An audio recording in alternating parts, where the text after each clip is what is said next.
c'est Pakedou Padanada Wembie. Toi jeune, comment prépares-tu pour vivre en première classe dans 5 ans, dans 10 ans, dans 15 ans, dans 20 ans et dans 30 ans? Est-ce que tu comptes sur la chance? Est-ce que tu comptes sur le miracle?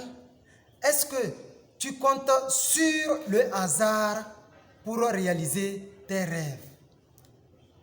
Est-ce que tu fais partie des personnes qui attribuent la réussite des autres par chance, qui attribuent toutes leurs actions par chance? Si tu es dans cette catégorie, je te dis que tu fais partie des perdants dans la vie. Parce que dans la vie, ceux qui comptent sur la chance ne vont jamais se réaliser dans la vie.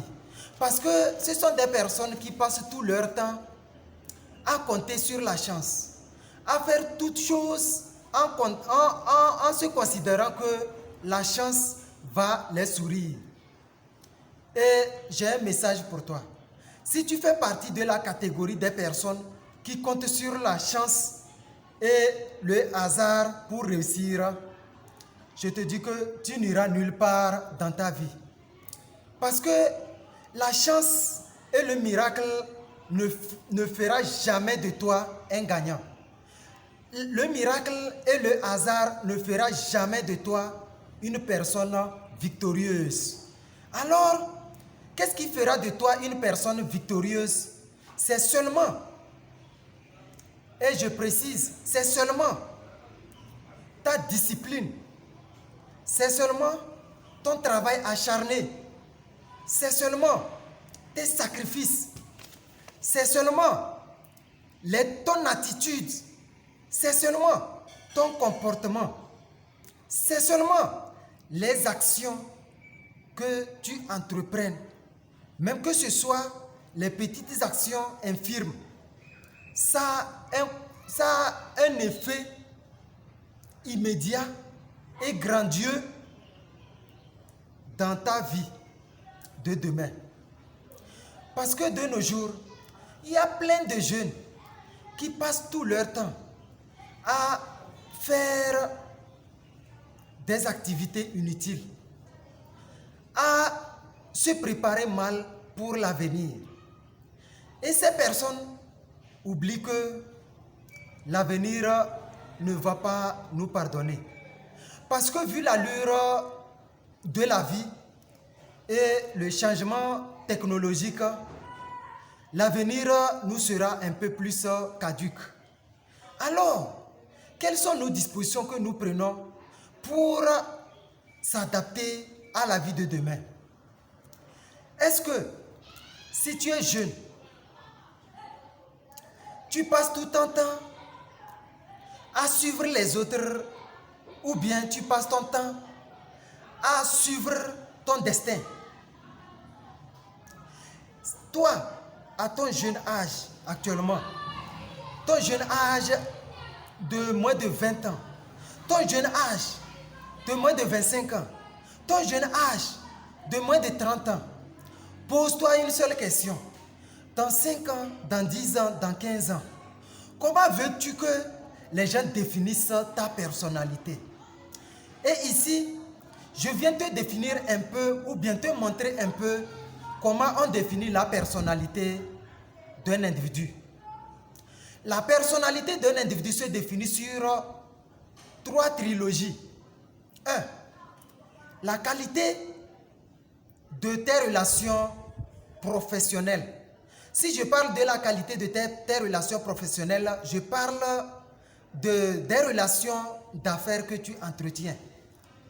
Oui, est-ce que dans tes relations professionnelles, est-ce que ce sont des relations qui te rapportent? C'est une des questions qu'on se pose pour définir ta personnalité. La deuxième qualité pour définir ta personnalité, c'est la qualité de tes relations amicales.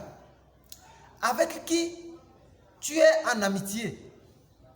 Et je viens ici pour te dire que rarement et difficilement que tu vois les riches être en amitié avec les pauvres. Les entrepreneurs être en amitié avec les paresseux. Les hommes d'affaires prospères être en amitié avec les mendiants. Les investisseurs être en amitié avec les salariés. Et la dernière catégorie de qualité, c'est la qualité familiale. La qualité familiale, ce sont les 3 trilogies qu'on définisse la personnalité d'un individu. Et quand je parle de la qualité familiale, je parle de toi en tant qu'une personne physique. Quelle qualité de relation, bon, je parle de quelle qualité de vie tu en as. Quand je parle de qualité de vie, je parle de la qualité de ta relation amoureuse. Sur quelle qualité aussi tu as par rapport à tes revenus, ton niveau de revenus. Est-ce que tu es issu d'une famille riche? Est-ce que tu es issu d'une famille qui a une liberté financière? Est-ce que tu as une famille, est-ce que tu proviens d'une famille à fortune? Est-ce que tu proviens d'une famille en abondance? Est-ce que tu proviens d'une famille qui a une liberté absolue de faire ce qu'elle veut? Est-ce que tu proviens d'une famille de la pauvreté? Donc voici un peu les qualités ou bien les 3 trilogies sur lesquelles on définit la personnalité d'un individu. Alors, si tu es jeune, maintenant, pose-toi la question à savoir, dans ta vie de demain, tu veux être reconnu de façon positive ou négative. Et si je parle de ça, dans ta vie, tu veux être tristement reconnu. Une personne tristement reconnue, c'est une personne qui a une forte notoriété d'avoir fait du mal aux gens. Par exemple, un sorcier qui est là, ou bien si tu es un kidnappeur, donc les gens t'ont connu pour être un kidnappeur. Ou bien si tu es un grand voleur, les gens t'ont connu pour être un voleur. Tu vois? Donc cela veut dire que dans ta vie, les gens t'ont reconnu pour ce que tu fais.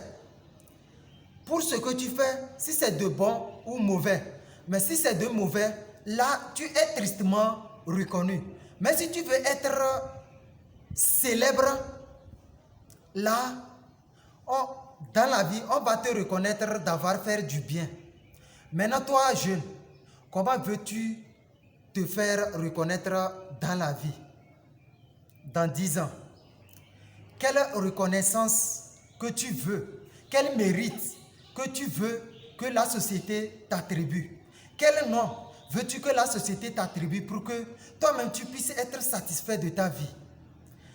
Quelle action tu es en train de poser aujourd'hui pour que tu puisses avoir une bonne mérite vis-à-vis de la société?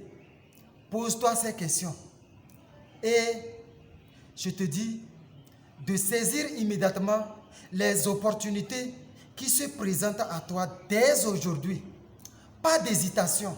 Parce que le doute, les hésitations ont beaucoup créé des pauvres et des médiocres dans la vie.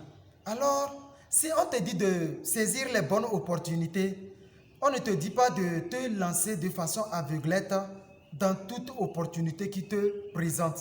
Alors, il faut avoir une forte capacité d'analyse des bonnes opportunités avant de te lancer dans ces opportunités. Alors, vive Aferinas, vive la jeunesse créatrice, réalisons ensemble.